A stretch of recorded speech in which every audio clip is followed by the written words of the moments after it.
Você está acompanhando aí toda essa polêmica deste vídeo aí do Bolsonaro que, abre aspas, vazaram, que segundo eles é a prova cabal de que realmente o Bolsonaro saiu das quatro linhas, ou queria sair. E agora, em meio a tudo isso, o pastor Marco Feliciano, ele traz um grande alerta para os pregadores e para as pessoas que são conservadoras no Brasil.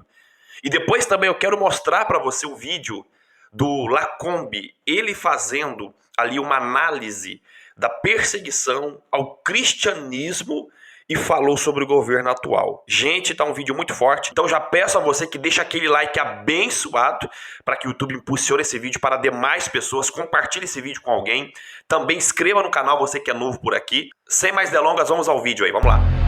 A paz, povo de Deus. Hoje é sexta-feira, dia 9 de fevereiro. Eu cheguei agora aqui no Rio de Janeiro, cheguei de Manaus, viajei a madrugada toda.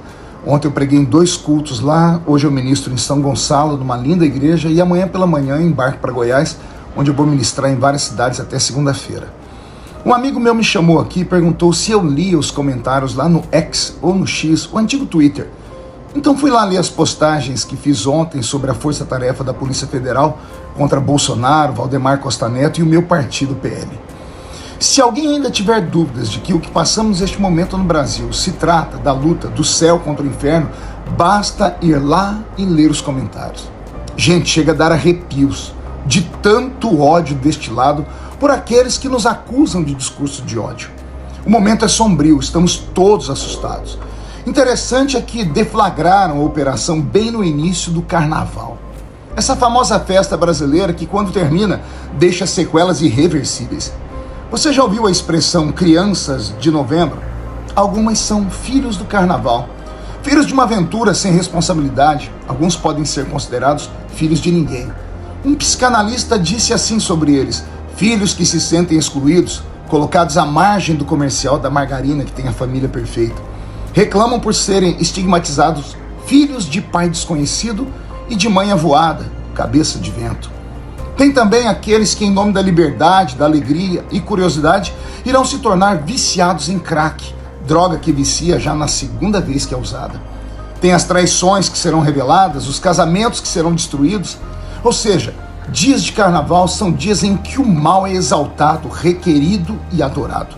Não foi à toa que fizeram a operação bem no início do carnaval. As forças do mal estão soltas e alimentadas. Eu deixo aqui um conselho aos meus amigos conservadores e aos pregadores que, como eu, estarão ministrando durante o período do carnaval. Vigiem, orem, busquem a face do Senhor.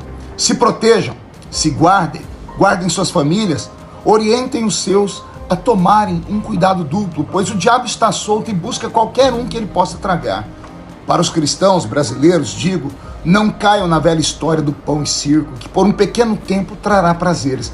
Não deixem esta cortina de fumaça esconder dos seus olhos a realidade que estamos vivendo no Brasil. Estamos vivendo um momento de incertezas, de perseguição aos que são conservadores. Para nós que apoiamos Bolsonaro, não há nada para se comemorar nestes dias. Exatamente nada. Estamos em guerra. O bem contra o mal, o céu contra o inferno, a sanidade contra a loucura. Que Deus nos guarde a todos. Tá vendo aí?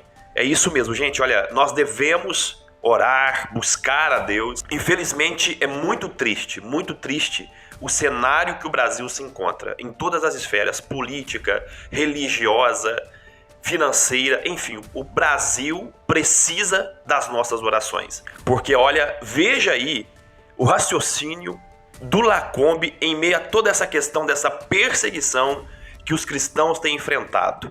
Veja só. O número de cristãos perseguidos cresce no mundo. Nicarágua dispara de posição em meio a restrições à liberdade religiosa. Essa matéria subiu ontem à noite e ela traz dados levantados por uma ONG internacional chamada Missão Portas Abertas, que monitora casos de perseguição religiosa contra cristãos no mundo há 31 anos. Essa ONG divulgou o relatório anual sobre a situação dos 50 países nos quais há maior repressão à fé cristã. O levantamento foi feito entre 1º de outubro de 2022 e 30 de setembro de 2023 e mostra que o número de cristãos em situação de profunda perseguição está em torno de 365 milhões, São 5 milhões a mais do que o levantamento anterior. Os países que mais perseguem os cristãos são Coreia do Norte, Somália e Líbia.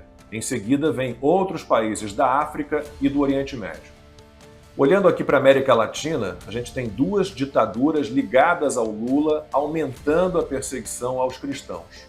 Cuba, sempre Cuba, e a Nicarágua, do Daniel Ortega. A Nicarágua saiu da posição de número 50 para o 30º lugar nesse ranking de perseguição contra cristãos. O Ortega prendeu religiosos católicos, bispos, freiras, muitos tiveram a cidadania cancelada, tiveram que se exilar ou foram expulsos do país. Instituições de ensino ligadas à igreja tiveram seus registros cancelados. Propriedades e meios de comunicação de cristãos foram confiscados e as celebrações cristãs em espaços públicos foram proibidas. E no ano passado, o que fez o Lula? Ele se recusou a assinar uma declaração conjunta com 55 países denunciando os crimes cometidos pelo ditador da Nicarágua. O Brasil do PT chegou a sugerir mudanças no texto final, pedindo diálogo com o Daniel Ortega. E a China, que o Lula também adora, liderou a lista de países que mais mandaram fechar igrejas. Foram pelo menos 10 mil. E houve também pastores detidos e levados para interrogatório, sem que pudessem ter contato com advogados e com parentes, com a família. Na China, a repressão ao cristianismo ainda é forte nas escolas.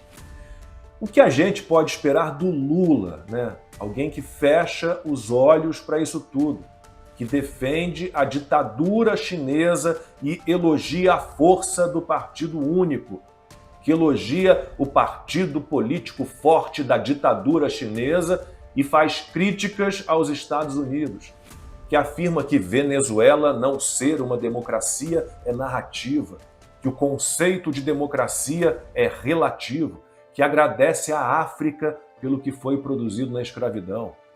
Alguém que diz que Israel é tão terrorista quanto o Hamas, que a Ucrânia também é culpada pela guerra contra a Rússia, que o Putin não será preso se vier ao Brasil. Alguém que recebe navios de guerra do Irã. Uma pessoa dessas, vocês diriam, ela pode ser, digamos, próxima de Cristo?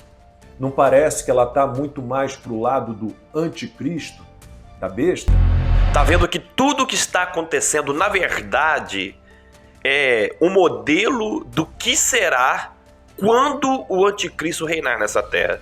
O Lacombe aqui trouxe apenas uma alusão ao que será feito. Ele trouxe apenas a sombra do que está por vir.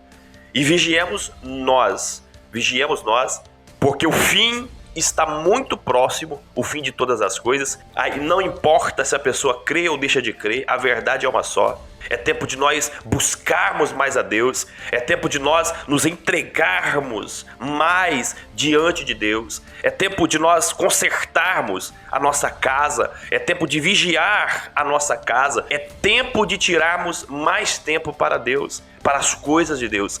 Oremos, pois, pelo nosso Brasil, que está em um quadro muito complicado.